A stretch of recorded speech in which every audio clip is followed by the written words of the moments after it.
Sa kabila ng magandang panahon, ilang residente sa Dagupan City nananatili pa rin sa evacuation center. Sundan sa ulat ni Jeric Pasilyao.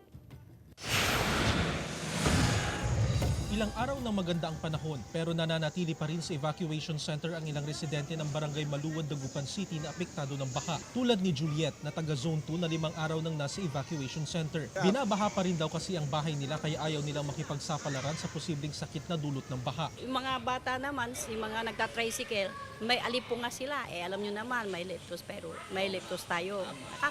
Nakakatakot din naman. Nasa 39 na pamilya katumbas ng 124 na individual pa rin ang nasa evacuation center ng barangay. Patuloy ang monitoring ng mga kawani ng BDRRMO sa sitwasyon ng mga inilikas na residente. Sa ngayon, wala pa namang umaalis sa ating mga evacuees dahil gaya ng sabi natin, sa looban malalim po yung sa kanila dahil medyo nahihirapan ang paglabas ng tubig ngayon gawa ng may mga matataas na mga creeks and may mga nakaharang siguro kaya nahihirapang bumalik ang tubig pabalik ng ilog. Binabaha pa rin ang ilang sitio sa barangay kabilang ang Sitio Fisheries, Calle 2, Calarin, Zone 1 at Zone 2. Posibleng abutin pa raw ng 2 hanggang 3 araw bago humupa ang baha. Pansamantalang ngayon nag-monitor po kami, karamihan po sa kanilang mga kabayan is underwater pa po kaya hindi pa natin sila pinauwi. Kasama si Daryl Peralta, Jeric Pasilyao.